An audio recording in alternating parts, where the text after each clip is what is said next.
هذا رسول الله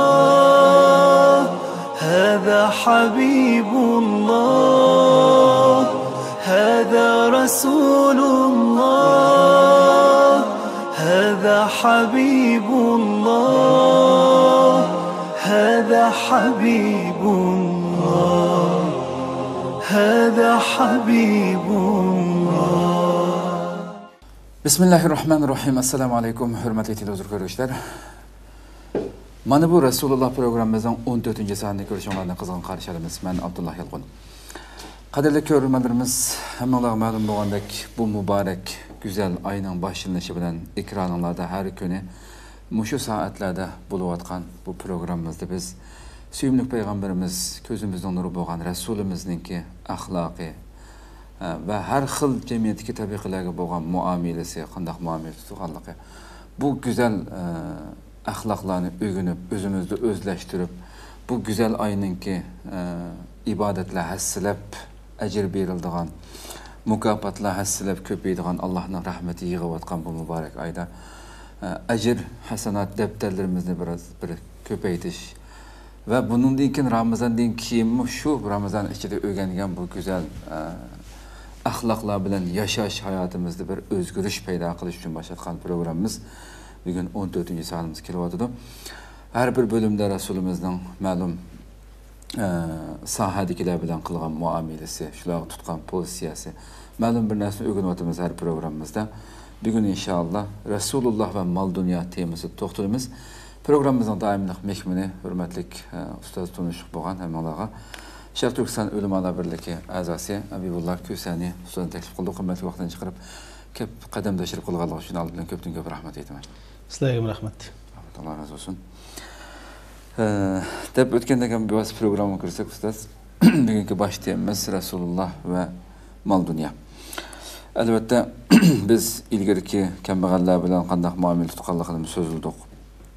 Jamiyatda so'zlab o'tganimizdagi har xil tabiqadagi insonlar mavjud. Ve bu boyliqning mal dunyoning Rasululloh o'z vaqt ilgirki programmalarimiz dedik. Rasululloh kambag'allikdan insonni panoh tilaganligini dedik. Albatta nurg'ulg'an yaxshi ishlarni shu boyliqsiz vujudga chiqishi imkonsiz hamda har qanday bir go'zal bir ishni qilish shu pul, mal dunyo bilan bo'lgan gap insonning ixlosi bilan birga. Bugun biz temamizda bu vaqt to'xtalib Rasulullohning boyligi, mol dunyoga qanday pozitsiya tutganligini so'zlaymiz. Oldin bilan biz boylik degan nima deganda buni to'xtalib olsak. A'udhu billahi minash shaytonir rojim. Bismillahirrohmanirrohim. Alloh subhanahu va taolaga cheksiz hamd sanolar bo'lsin. Jonijon payg'ambarimiz Muhammad sallallohu alayhi va sallamga durud va salomlar bo'lsin. Ta qiyomatgachilik mushaq yo'lda Rasulullohning yo'lini tutib mangan barliq mu'min musulmonlarga Allohning mag'firati, rahmati bo'lsin. Va shundaqla mush ulug' oy, ulug' kunlardagi ro'za tutgan barliq qarindoshlarimizning ro'zasini qabul qilsin. Alloh subhanahu va taolani vatanda ro'za tutmayotgan, zulm chekayotgan qarindoshlarimizga eng yaqin fursatda erkinlik, hurlik bersin. Aldolam bu programmaninki muhim yerlari biz hayotlik demek kişilik münasebet demek. Kişilik münasebet demek künde turmuşumuzu duch kelgan masalalarga qanday inkas qaytarish demek. Bizning qanday inkas qaytarishimiz bizning kimligimizni ko'rsatib turdi. Hamda hayotimizdagi har qanday ishga to'g'ri inkas qaytarish bek muhim. Alloh hamd bo'lsin, Rasulimizga cheksiz minnatdorlik bo'lsin. Qandalı bo'lmasin biz musulmonlarga bütün ishlarga eng to'g'ri shaklda Alloh rozi bo'ladigan, insonlar rozi bo'ladigan bir inkas qilish usulini o'rgatib qo'yib ketdi. Shu qatordan hamda shu payg'ambar alayhisolamninki oldingi darsda kambag'allarga qanday muomala qilaligini so'zladik. Masalan, kambag'allarni yo o'z mehmon qiladi yoki sahobalarga sizlar mehmon qiling deydi Rasulullohning uyida bir narsa bo'lmasa. Yoki musulmonlarni safarbar qilib ioni to'plab yordam qiladi. Eng muhim yeri kambag'allarga qanday qilib o'zining halol ta'ridan jon beqishni o'rgatib qo'yadi payg'ambar sollallohu alayhi vasallam. Bu bek muhim hamda. To'g'ri biz degandek kambag'allikninki bir insonning asosiy ehtiyojini qamdashga iqtisod yetmasa kambag'al dedik.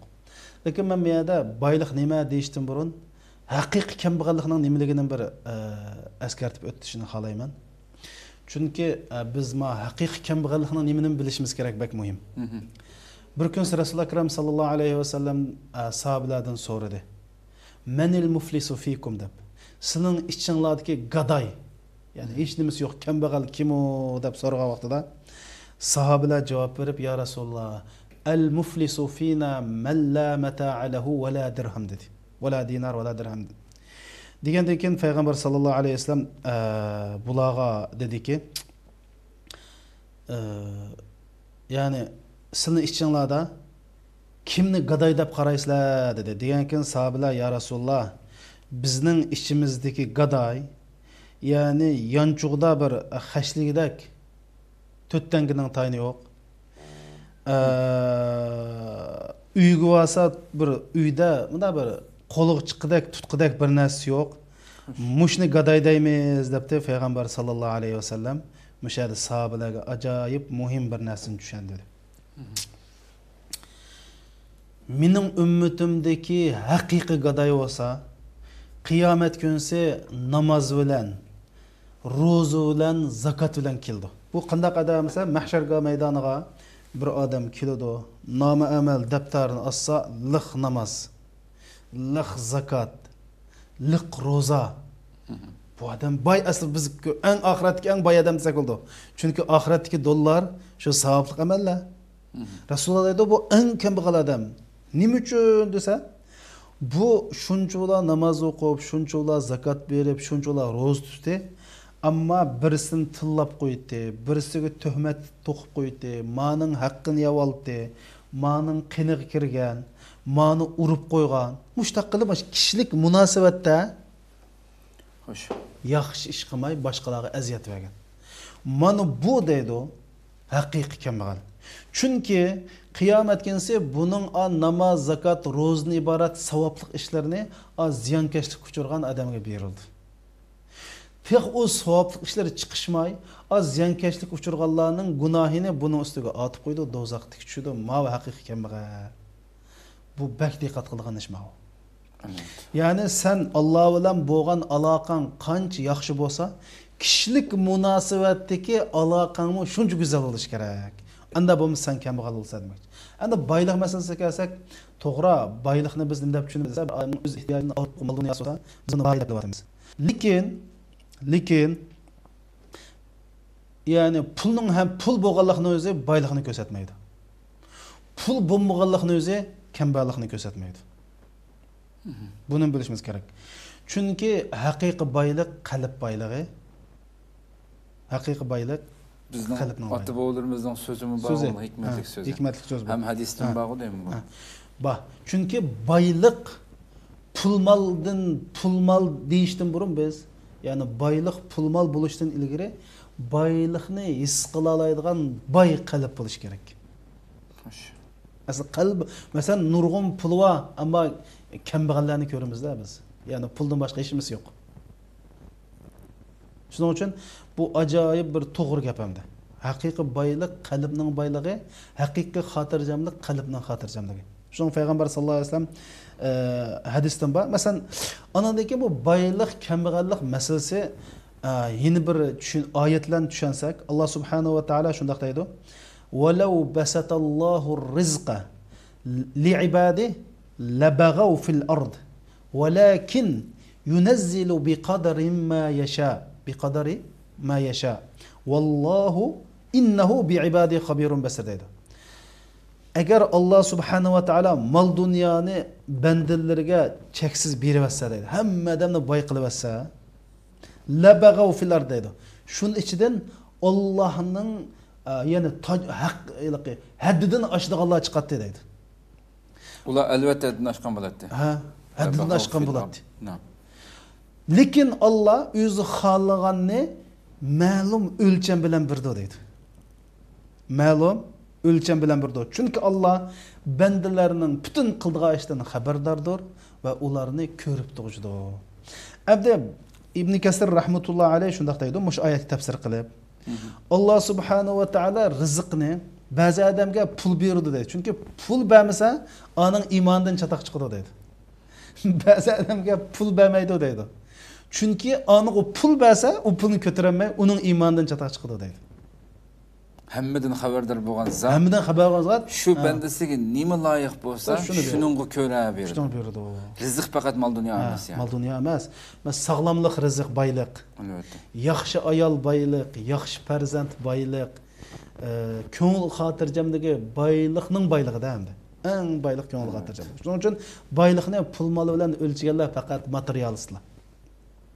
Yaxshi qo'shni boylik, haqiqiy yaxshi do'st boylik. Mushunda o'lchagan vaqtida taxminan hamma odamga Alloh subhanahu va taolo adil darajada taqsim qildi. Masalan, qancha puljiq odamdan qarasa bir oqchigidigan bolasi bo'lsa, uning boyligi tugashdi. Eng boy odamning xotini nachar chiqib qolsa, u dunyoda shu do'zaxda yashaydi hamda. Demak, boylikni pul mol bilan o'lchash to'g'ri emas. Unisi u boylik, kambag'allikmi xuddi masalan sog'lomlik o'xshash. Yani bu o'zimizning ixtiyorli, ba'zanda o'zimizning ixtiyorli davomli bizning qo'limizda qolgan narsa emas-ku. Yo'tkilib turdi birdan uningda birdan. Agar u pul yo'tkalmaydigan bo'lsa, bidam u, bidam bu boy bo'lmaydi. Shuning uchun bu bundaq tushungan odam shundan boylikdan qandoq foydalanishni, bu boylikni qandoq qo'llanishni biladi. Bu boylik mumkin emas bir odamda qolmaydi. Chunki bir odamdan bir odam yo'tkilish orqali birdan mabay, birdan abay, birdan bu boy bo'lgan gap. Shuningga masalan dunyoda hozir ishlatilayotgan pul taxminan 60 trillion dollar ekan desizlar. 60 trillion dollar dunyoda ishlatilgan. Dunyoda qajinayotgan pul 60 trillion deydi. Yani shu 60 trillion bidam uningda, bidam buningda, bidam u davlatda, bidam bu davlatda bo'lgan gap endi. Xo'sh. Shuning uchun payg'ambar alayhisolamning hadisida shunday deydi.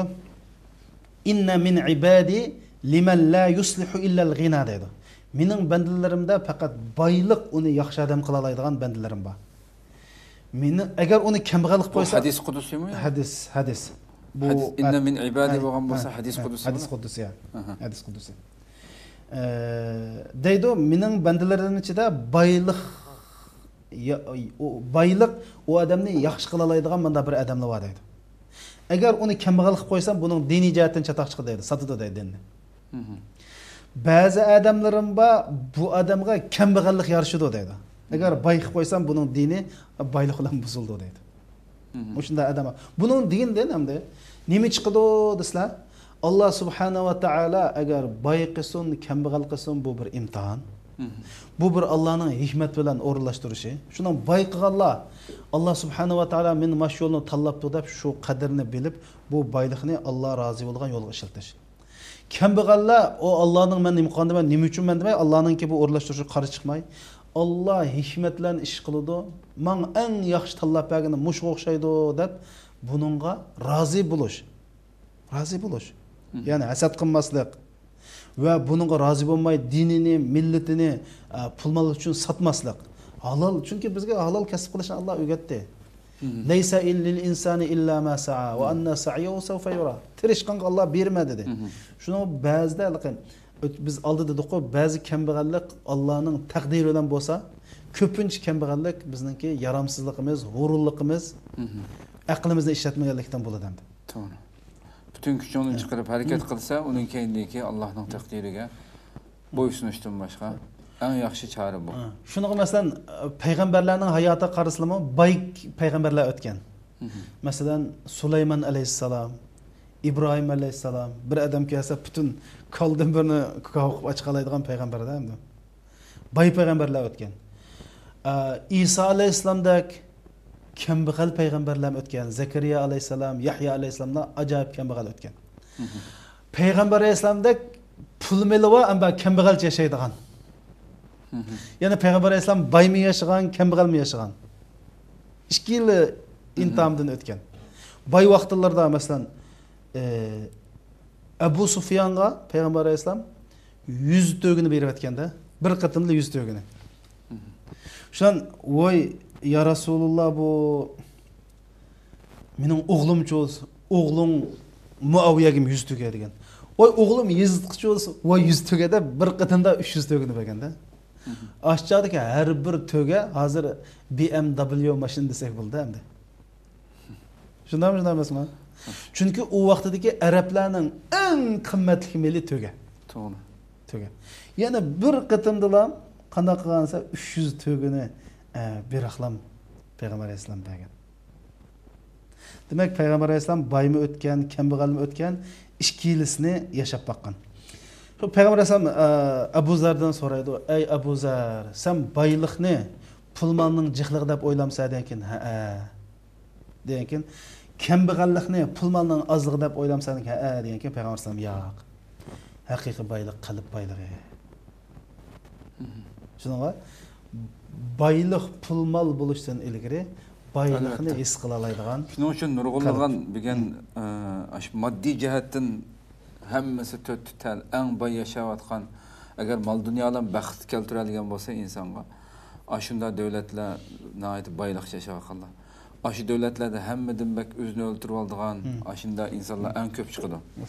Butun bo'lmasa bir dadi yo'q, bir ochqanmoqlik yoki bir edi. Ammo shu moddiy jihatdan boy bo'lgan bilan qalbi boy bo'lmaganligi uchun, ruhiy jihatdan, ma'naviy jihatdan qop-quruq bo'lganligi uchun nima qilishni bilolmay ular butun buzuqlikning hammani qilib rahat bo'lolmay oxirida har xil shaklda o'zini o'ltirib oldigan. Masalan, Shveysariya dunyoning jannati deb atildi. En bichara adamga taxminan $2600 yordam pul berdi ekanda. Ma'arif bakaliq, davolanish bakaliq, qo'shiq to'ymay tamoq etib taqdiga urilib oldi ekan. Kunda kambag'allaydigan tamoqda yo'q. Ammo dunyo bo'yicha nufsiga nisbatan o'zini o'ltirib olganlar eng kichik davlat shu ekan, Shveysariya. Nufsiga ko'ra. O'lib olganlar Xitoyda, ammo nufsini nisbatlash degan chog'da o'zini o'ltirib olganlar Shveysariyada shunday ekan. Ondan keyin mana shu nerviy kesilmi Shveysariyada eng nufsiga ko'ra ekan. Dünyanın cenneti deb atalgan bir davlat. Nima uchun desa? Ma'naviy qo'rquv. Nima uchun desa, insonlar shuni bilish kerakki. Mush anglayotgan qarindoshlarimiz bilish kerakki. Allohga yaqinlashishdan cho'ng baxt saodat yo'q. Albatta. Agar mush Alloh subhanahu va taoloni tunib, mush Allohga yaqinlashib, Allohning muhabbatini ko'ysa, bu baxt saodatning nimaligini shu chaqda his qila oladi. Buni hozir men ig'izimda bilan ifoda etmayman. Buni yashab bu lezzatni tetib baqqan adam anadek kim biladi. İnsan Allah qancha qilsa baxt saodatni his qiladi.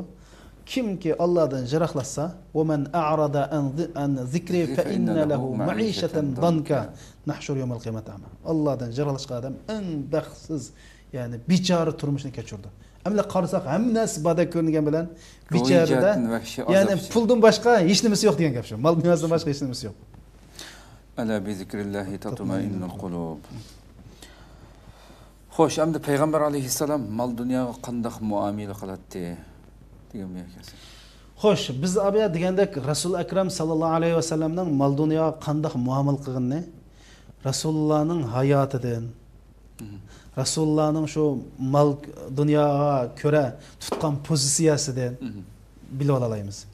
Men bir qatim aldı dedim qo'yna. Rasululloh bir mol so'rgan odamga bir qatimda 300 togini berib o'tgan. 300 toga.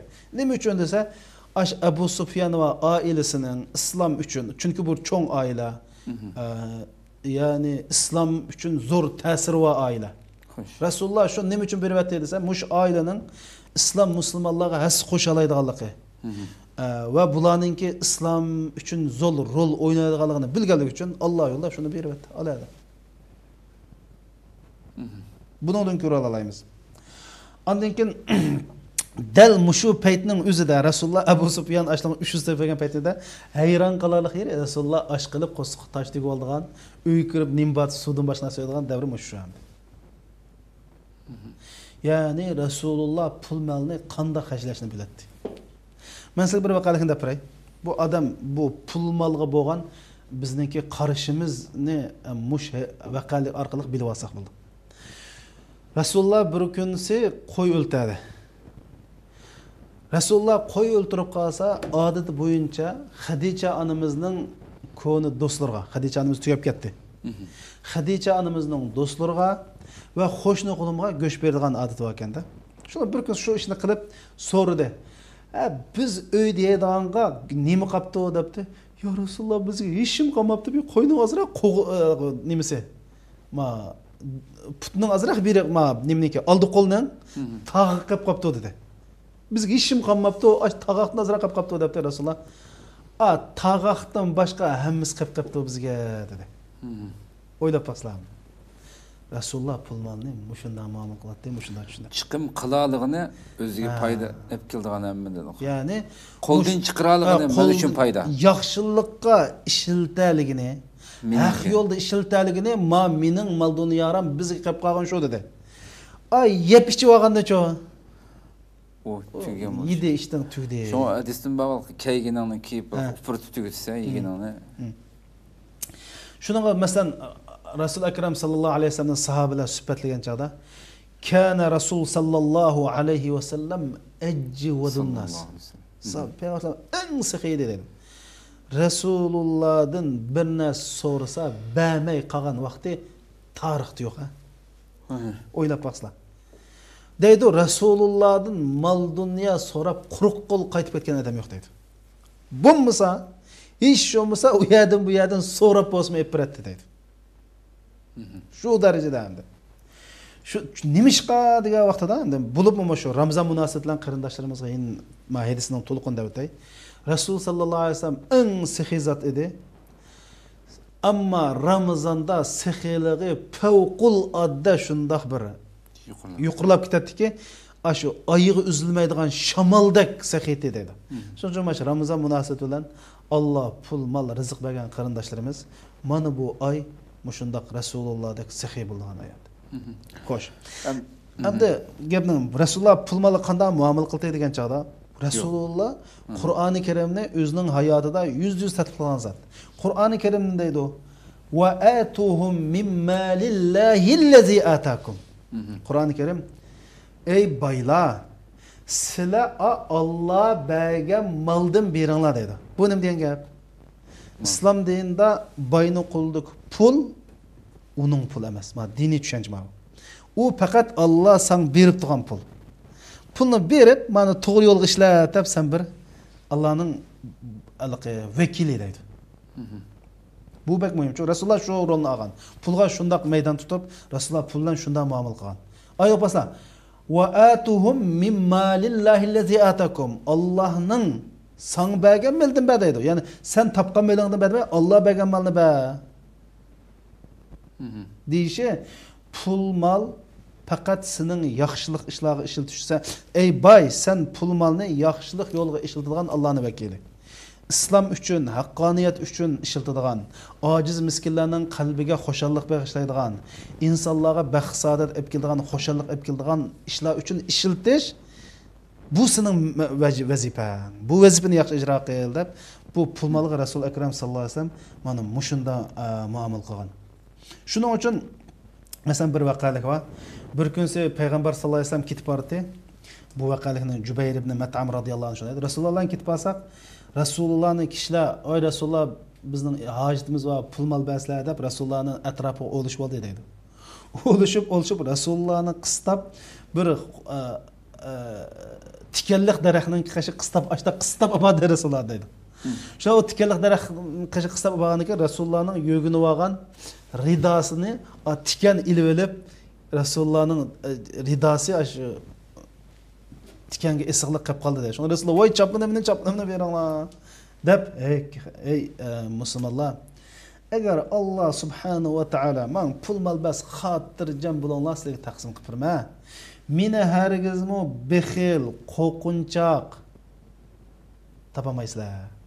Men Alloh malni bersa, men sizlarga berma. Men bexil emas, men qo'rqinchoq emas, men yog'oncha emas. Topqanda men sizlarga berma deb, ya'ni Rasululloh pul malı qanday muomala qilganini buningdan ko'rib olsak bo'ladi. Shuni sahobalarmi mush Rasulullohdan o'rganib olmay qolsa, sahobalar Abu Bakr butun mol dunyosini islom uchun berib o'tgan. Butun mol dunyosini. Endi bizda-chi, masalan, bizda hozir mush Abu Bakrda ba pul mal bizning Uyg'ur boylarda bormi desa boti. Ajoyib pul va boylar boti. Qanday qildi desa, bu pul malni to'g'ri yo'lga ishiltishga muvaffaq bo'lolmadi. Shuni Xitoy ishlatdi. Bu ichinish xirichi. Biz Uyg'ur xalqi Alloh subhanahu va taolo necha qatam mol dunyo berdi. Lekin bular mana bu Rasulullah'ningki, bu Qur'onning, islomning malg'i bo'lgan tushanchisini tushunmay. Ular o'zlarining faqat bir Allohning vakil ekanligini bilmaganlikdan bu pul molni joyida ishlatilmaganlikdan eng ichinish xiri va shu pul mol suvda o't kuyib ketsa mavjudmi? Bizning ashaddiy dushmanimiz shu kafir shu pul molni bizning ziynimizga ishlatdi. Dunyoda buning ichini hech yo'q endi. Bu sil biz uchun ibrat elish tegishlik bir ish. Alloh subhanahu va taolo pul mol bergan qarindoshlarimizga va buningdan keyin keldigan Uyg'ur musulmon avlodlarga bir ibrat ma'lum. Sen pul mol bersa to'g'ri ishlatmasan, dining uchun, millating uchun, ojiz miskinlar uchun, musulmonlarning taraqqiyoti uchun ishlatmasang, dushmaning elib shu pul moldan seni izidi deydi. Haqiqat shu bo'ldimi bu hozir? Mushu bermagan adam uqmaydi. Mush pul berayotganlar o'zi bo'ldi. Dunyoda buningdan huzur yo'q. Sizlar pullarni birisi olsa, shu pulga bir ish qilsizlar, masalan bir maktab sepdi yoki masalan sizlar mana shu e'lon tashviqot deymiz. Hozir mana shu e'lon tashviqot kafirlar qilingan eng cho'ng kurash mana shu. Albatta. Nima uchun bu shu tashviqotlarimizga iqtisod yo'q? Bu musulmonlar qachonlik tushundi buni? Majlis olsang to'g'ri, boshqa ishlarga qilsang to'g'ri, lekin eng to'g'ri tashviqot hozir mana tashviqot qilib qashlash kerak hozir. Chunki bu dunyodagi eng kuchli qurol bo'lib qoldi hozir. Buni bizlar emas, kafirlar bilishi. Ham buning ajriyaligi asrlar o'simi davomlashmoqda.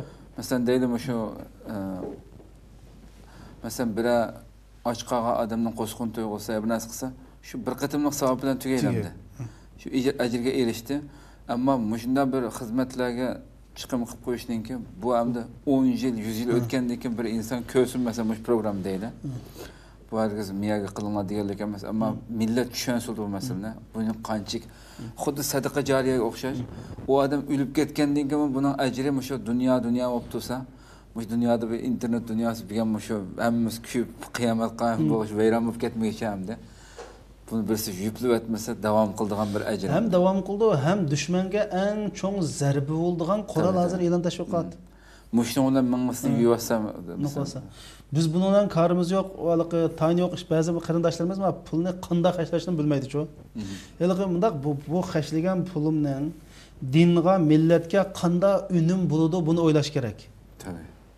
Ya'ni masjid salsang yo'q, uni salsang savob puldir rost. Lekin sen masjidga kirdigan odamni tarbiyalaydigan, masjidingni qo'g'daydigan, buni pul salsang texmni o'chiladi. Shuning uchun Alloh rahmat qilsin, to'g'ri shu qilgan qarindoshlarimizga masjid salsin, nima qilsin, ajr berish gap yo'q. Lekin shu hozirma musulmonlarning men demoqchi bo'lganim, e'lon tashviqot qilsa, xuddi savob bo'lmaydigan iqtisodiyotga yordam qilmasligi, dinimizni va dunyoni tushunmayotganlikdan chiqadi-ku. Shu Allah bu ishlarga, e'lon tashviqotlarga hozir, ya'ni chuqum pul xarjlanish kerak. Pul xarjlanish kerak. Endi demak, mana sahobalar Rasulullohdan ashni o'rganib, ayna Rasululloh pul molga qanday muomala qilsa, buni o'rganib sahobalar shunda chiqqan. Xo'sh. Endi Rasululloh boylarga qanday muomala qildi desa, farqli muomala qilam degan kambag'allardan. Albatta, bir jamiyatdagi boylar shu jamiyatning eng muhim shaxslari. Buni e'tirof qilishimiz kerak. Ya'ni boylar bir jamiyatdagi eng muhim shaxslar, ularning mayli islomni nashr qilish bo'lsin, haqqoniyatni qo'g'dash bo'lsin, zulmni qarshi turish bo'lsin, ma'arif bo'lsin, ularning rolini qat'iy salchaqlash qolmaydi. Shunga Alloh subhanahu va taolo iqtisodni hayotlikning jon tomiri deb bildirgan bizga. Alloh subhanahu Qur'oni Karimda deydi: ولا تؤتوا السفهاء أموالكم التي جعل الله لكم قياما deydi. Sizlarga to'riq qilib bergan iqtisodni galvonlarga tutib qo'ymanglar deydi. Bu yerda Alloh iqtisodni nima deb atadi? Qiyam deb atadi. Ya'ni to'riq deydi, hayotlikning to'riki deydi. Davlatning to'riki, islomning to'riki iqtisod. Bu bak muhim iqtisod.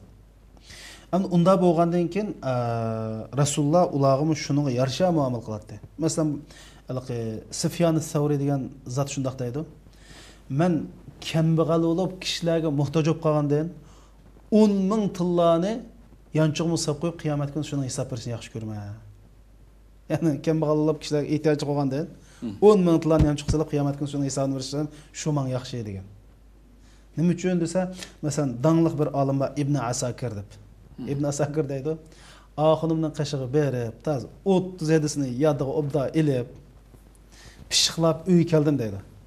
Şuan bu 37 ni bir yazay deb daftar kitobga yozib 3-7 yozib o'ltirsam, xotin chiqib, "Voy, palani untugdi" debdi, 5 peshonam birini qo'yib 27 dis qarsam, hech kim esimda qolmabdi deydi.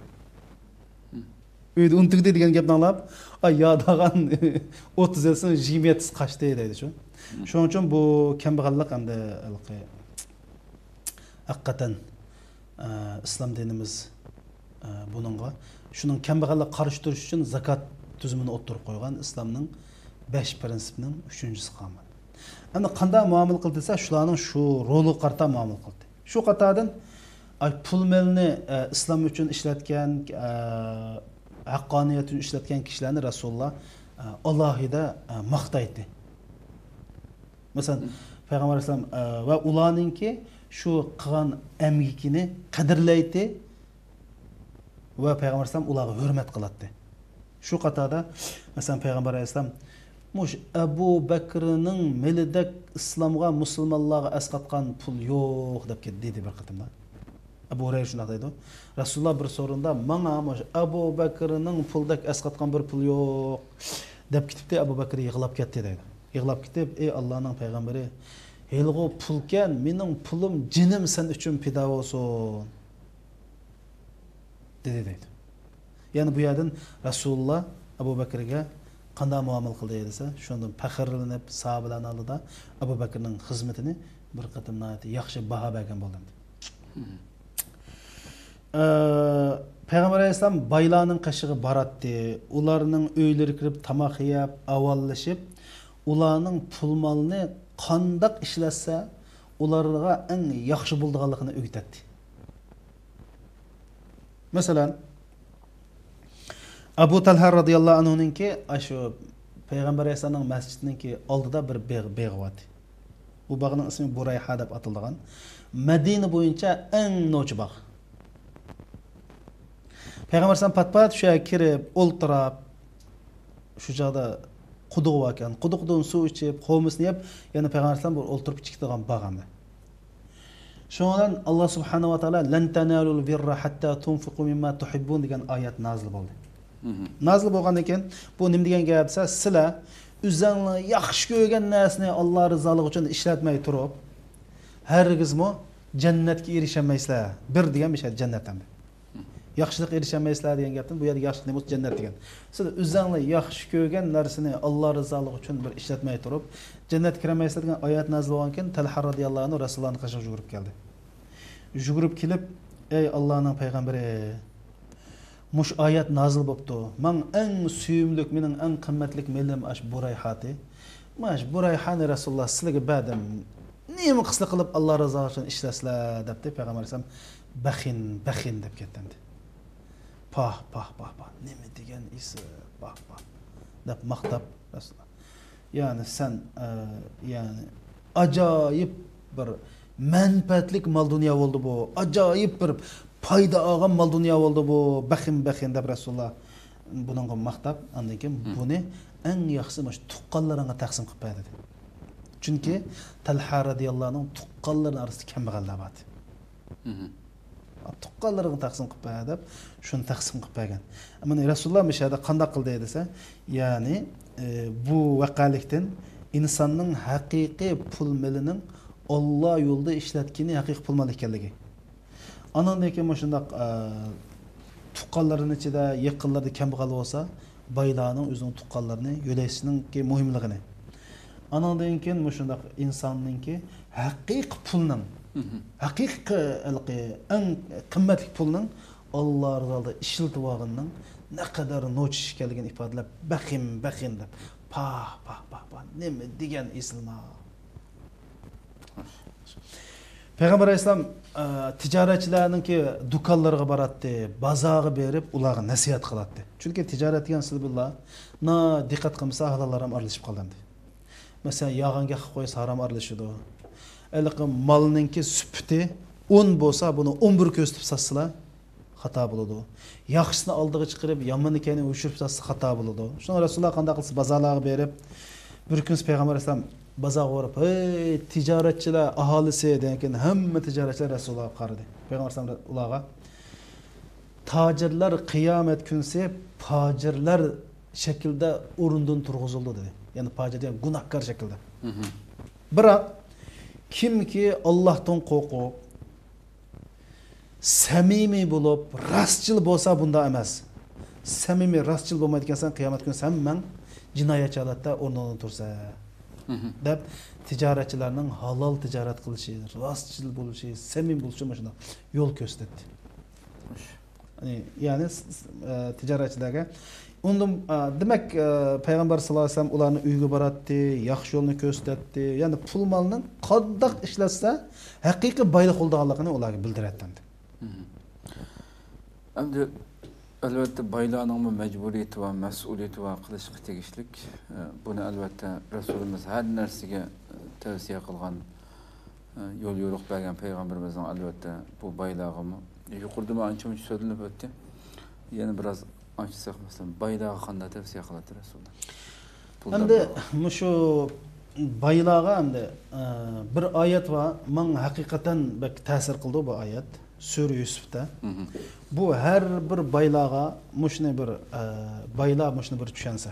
Allohga iymon etgan, Allohning payg'ambariga iymon etgan, oxiratga iymon etgan, Alloh pul bergan qarindoshlarim, Alloh sizlarga mundaq deydi. Masalul ladzina yunfiquna amwalahum fi sabilillah kamathali habba anbatat sab'a sanabil wa fi kulli sunbulatin 100 habba. Vallahu yudaifu limen yasha. Vallahu vasi'un alim. Özünün mal dünyasını Allah yolda işletkenlerinin misali bir danga o'xshaydi deydi. Bir tal dandan 7 başaq o'sib chiqadi deydi. Bu her bir başaqda 100 din buğday bo'ladi deydi. Nim degan gap degani? Allah deydi, "Hey bay, bu pulni men sana berdim. Endi bu pulni mening rizoliqim uchun ishlatsan, bir TL pulunga eng az bo'lganda 700 TL ning ajrini berma deydi. Har qanday savob ishning qaraslar, bir savob ish qilsa, bu savob ishni sen birini qilsa, birda bezilishi mumkin, 10 da bezilishi mumkin, 100 da bezilishi mumkin. Amma iqtisodiy savobli ishni qilsa, eng tovan hisob nechida hisoblansa 700 dan boshlaydi. Taksiga chiqsa, eng nech bo'lsa 5 liradan boshlagandek. Mas pulninki savobligi eng az bo'lganda 700 dan boshlanadi. Ya'ni 1 TL Alloh yo'lda 1 dollar ishlasa, falan eng az bo'lganda 700 dollar Alloh uchun xashildab yozdi deydi. Eng to'g'ri bo'lganda. Lekin Alloh nim dedi? Vallahu yudaib. Allah uningdan nechasi ortiq qilib hisoblaydi deydi. Vallahu vasi'un. Allah'ning nimasi bek kengri, qudrati bek kengri, bilishi bek kengri, Allah'ning sahiyligi bek kengri, bunu bil. Allah sana hassilab aslab avutib turdi. Alim degani va biladi Allah berganini. Sen bir ishni qilib Allah bilganligini biladi. Allah biladi endi. Ey o'ylab baqsizlar. Siz birasiga bir boshliq so'g'at qilib, ash so'g'at uyga binas apirpaslash boshliq uqqanmidi, uqmaganmidi deb g'am qilib qollamdi. Chunki maqsad boshliqni xo'sh qilishimdi. Men g'am qilib qolma, Allah biladi. Men berganingni bilmayman, men bilmaydigan, yaxshini uqmaydigan emas, men Allah bilma deb mush oyatni mencha har qanday pul bergan odam peshonasiga yozib olish kerak endi. O'ylab baqsizlar. Yani bir nevasan en kam bo'lganda 700 ni berma. Wa ma tunfiqu min khayrin yuwaffa ilaykum wa antum la tuzlamun. Allah rizoligi uchun har qanday bir yaxshilik yo'l uchun pul xarjlaydi ekansa, uni to'liq mukofotini olsa, hargiz zulmga uchirmaysa. Allazina yunfiquna amwalahum bil-layli wan-nahar sirran wa alaniyatan فلهم أجرهم عند ربهم ولا خوف عليهم ولا هم يحزنون. Bu acayip ayet. Özünün mal dünyasını, keyçilleri, kündüzleri aşkara, yuşrun Allah rızalығы için işletkenlerge onlarının Rabbi tarafından ecir verildi. ular qiyomat kuni qo'rqish degan bo'lmaydi, g'am qilish degan bo'lmaydi. Sizlar o'ylab boqsanglar. Bu qiyomat kunining dahshatidan hamda chashlar oqiradi. Ya'ni payg'ambarlarmo tizilib o'ltirib, jinim degan kun hamda. Ajoyib bir kun. Ya'ni bak dahshatli kun. Alloh subhanahu va taolo qiyomat kunisi hech tarixda qilib baxmagan g'azabni qildigan kun hamda. Shu kunda deydi, ma Alloh yo'lda pul xashlaganlarda qo'rqinish, g'am qilish bo'lmaydi. No, medicine kelib turdi degan gap. Mencha mana bu Rasulullohning Alloh subhanahu va taoloninki baylar qilgan, yetib oshadigan bir savobli ish. Payg'ambar alayhisalom hadis sharifida deydi. Her kunisi tongla atadi ekan, ikki farishta tushib Allohga duo qildi deydi. Her kuni ikki farishta duo qildi deydi. Farishtaning duosi ijobat. Allahumma a'ti munfiqan khalafa deydi. Hem bir farishta Allahumma a'ti mumsikan talafa deydi. İki farishta duo qildi ekan. Ey Alloh, mushu bugun Alloh rizoligi uchun pul xashlaganlarning pulisining o'rnini to'ldirib ber deb duo qilsa, ey Alloh, bexillarning shu melni halok qilib deb duo qildi deydi. Bizlar amaliy turmushimizda Uyg'urlar shuni ko'ryapmiz. Men deyman, mush pul xashlaganlarning oxiratda emas, mush dunyoda buning natijasini ko'ryapti. Nurg'un balay qazodan saqlanib qolyapti. Mush balay qazodan saqlanib qolgan nurg'un odamdan so'rasa, mushundaq bir parlaq tarixi bor. Allohga bir o'tkazgan narsasi bor. U o'zining puli ochada Allohni unutmasa, Alloh uning beshiga kun chiqganda hargiz Allohni unutmaydi. Nima dedi bu? Rasululloh degani Alloh yo'lida bu yerda bu hadis orqali bizga nima tushuntirmoqchi? Alloh yo'lida xashlasang, Alloh uning o'rnini to'ldirib turdi. Alloh yo'lida xashlamasang, puling halok bo'lib, sen shu pullar halok bo'lsa deydi. Bu islomning pul, mol, dunyo tushunchasi. Xo'sh. Buni islom boylarimizga mushunday deydi. Shuning uchun bu allazina yabxalun va yaxinlikni xatarlik oqibatlari. Allazina yabxalun va ya'muruna nasa bil bukhli va yaktumuna ma atahumullohu min fadli va a'tadna lil kafirina azaban muhina. O'zi bexil va boshqalarning bexil bo'lishga buyurdi dedi. O'zi bermaydi, boshqalar beray desa, voy uningga beraysa, uningga u degan andaqay. Voy pulni desa, aqlqib o'zi bermaydi, boshqalar beray desimi, har xil pishti basadini taqib boshqalarga bergil qo'ymaydi. Va Allohning fazildan bergan mol dunyoni tiqib oladi deydi. Ushurudi. Undaq kafirlarga deydi. Undaq kafirlarga biz qattiq xor qilg'uchi azobni tayyorlab qo'ydik. Ya'ni bexillikning o'zi bir kufr bilan bir qatorda keldiganligini deydi. Shuning uchun yani Peygamber sallallahu aleyhi ve sellem "Ve men yuqa shuhha nafsi fa ulaikumul muflihun." Kimki bexillikdan saqlansa, ular nijot topadi deydi. Buni Rasululloh dinimiz baylaga mushunday deydi. Shuning uchun agar aqlliq bo'lsang, aqling ishlasa, to'g'ri inson topadi, mol dunyoni yaxshi ko'ramiz. Mol dunyo insonga eng suyumlik, lekin aqlliq bo'l. Allohga ishon, oxiratga ishon. Qo'lingdan qanchalik kelsa, Alloh yo'lida ishlatib ol. Mol dunyo qalbingda bo'lmasin, qo'lingda bo'lsin. Va buni haqqini berib yasha. Agar undaq bo'lmasa qaraslar, bizningki mana tarix hozir Uyg'urlarning beshiqma shu yaqinqi 30 yillik tarixini sizlar Gunsa nima kasimi, Shinsay kasimi bu Uyg'urlarning pulini olsa. Zuzongdan kasimi Uyg'urlarning pulini olsa. Ko'zlab oltindan chiqib ketdi. Gomindan kasimi Uyg'urlarning pulini olsa. Gunsandan kelib Uyg'urlarning pulini necha qatim ep bo'ldi. Madina inqilobi bir oldi. Maqatim bir oldi. Voy nimandaq biz ibrat olmaymiz. Nimandaq ibrat olmaymiz. O'ylab boqsizlar. Shu pullarni Alloh rizoligi uchun xashlab olgan bo'lsa, nima degan rohat Alloh uchun xashlab. Xitoy tatib oldi ayna. Tatilni qo'ymay, o'zimizning zina shu pulni ishlatyapti hozir. Buningdan cho'ng musibat. Xitoy tatib olsa, ay hisobotni abay beradi juma. Hisobni chuqum abay berdi. Nima chiqadi? To'g'ri yo'lda ishlatmagandan keyin uning hisobotni abay bechara berdi.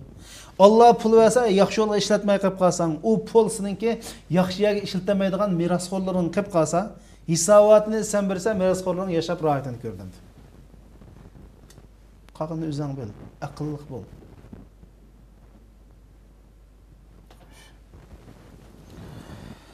Programning oxiriga kelib qoldik inshaalloh. Bir içib berildi deb qarang bu mavzuni yaxshi shaklda. Albatta puldarlarimiz, boylarimizmi buningga ko'ra, bu ibratlarga ko'ra harakat qilgan vaqtida bexillikdan iborat bu yomon xususiyatni o'zidan yiroqlashtirgan vaqtida albatta. Chunki hadislardan bog'i masalan boylarninki ba'zi hadislar biz kambag'allik mavzusida tilgan bo'ldik buni. Hisobning ig'irligini. Albatta yaxshi haqqini beradiganlar qiyomatda shunday go'zal ajrlarga erishib, shunday ig'ir kunlarda rahat tura olgan bo'lsa, xuddi at-tajirun saduq, ya'ni rostchil tijoratchi. Haqqini beramaganlar bo'lsa, payg'ambar sollallohu alayhi vasallam 500 yil kambag'allardan 500 yil keyin kirdi jannatga. Demak, buning hisobi degan bo'lsa, Abu Zarga masalan mol dunyosining ko'pligidan Oysha onamiz men seni jannatga umilab kirasanmiki deb degan bir gap bor ekan-ku. Ulamolarimiz o hadisni zaif degan. Lekin har holda pul molninki muhabbati bak kuchlik. Lekin shuni bilishimiz kerakki, biz musulmon. Biz Allohga iymon etgan odamlar. Jannatda bilan xush bishorat berilgan 10 sahobaning 6'sı kapitalist, boyvachchilar. Kapitalist buni. Yana baylar. Baylamdi. Endi bundan nimani o'rganishimiz keraksa, biz pul bizni jannatga oladigan ko'rikchi bu pul. Ham eng tez jannatga oladigan ko'rik. Nimishqa desa, men dedim, 1 ga 700 berman dedi Alloh subhanahu taolo. Bu pulning intamisi bak ig'ir. Allah subhanahu wa taala shuning balkim men pul bermagan bo'lishi mumkin, nimishqa qilsa men o'tamaydigan bo'lishi mumkin. Endi sen pul berib qarindishim, pul berdi, sening intaming shu pulda. Evet. Sen namazdan zakatdan intam vermez, sen pulda intam versen. Senin intamın pul hazır. Şunu ahsin kema ahsanallahu ileyk deydi. Allah sen nimeden yaxşılık qilgan bolsa, şunundan sen yaxşılık qil deydi. Sen şu işin üzüdün. Allah pul berse sen pulni banka pişi hisob qo'yib haram gelip yatma deydi. Pulunu çıkarıp pul bilan Allohga ibodat qil deydi. Albatta. Ash-shukru min jinsin ni'mat. Allah qanday ne'mat bergan bo'lsa, uning shukronasi shuning turidan bo'ldi. Shuning turidan bo'ldi. Mal dunyo bergan bo'lsa, Alloh mal dunyo bilan rasmiy yaxshilik qilmasa, sen dunyoning eng taqvodor inson bo'lib yashasangmi, o'tanmaysan degan gapda. Xo'sh, bugungi temamiz inshaalloh oyoqlashdan bugungi savolimiz kelsak, ro'zalarning qusishi ro'zamizmi? Bu haqda Ibn Baz rahmatullohi alayh, ya'ni Saudiya Arabistonining burungi muftiysi Ibn Baz rahmatullohi alayh, agar qusish shu insonning ixtiyori bilan bo'lsa, ya'ni o'zi qo'ldan tiqib maxsus manda qusgan bo'lsa, ro'zasini shuning qazosini qilish kerak degan. Ammo o'zi qasddan qusmadi, qusuq o'zi kelib qusgan bo'lsa, ro'zasi sinmaydi degan. Chunki payg'ambar alayhisolamning bir hadisi bor ekan: "Man zara'ahu al-qay'u fala qada alayh va min istaqa'a fa alayhi al-qada."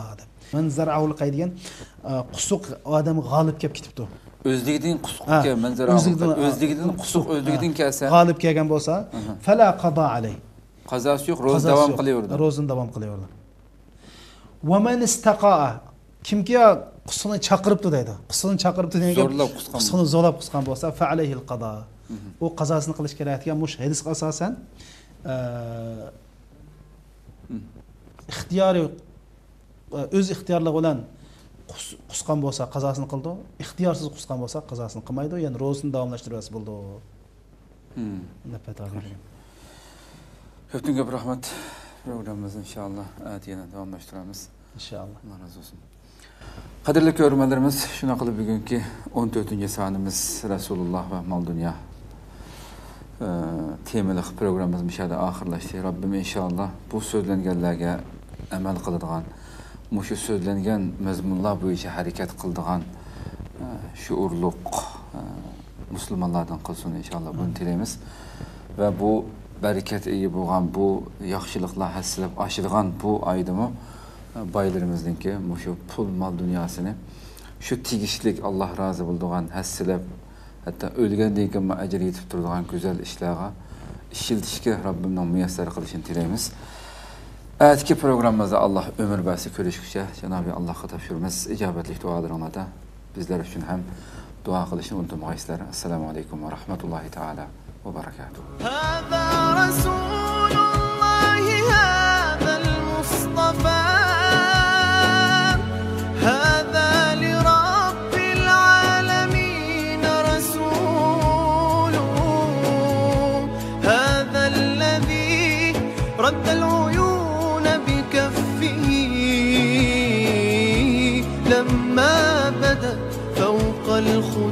الورود تسيل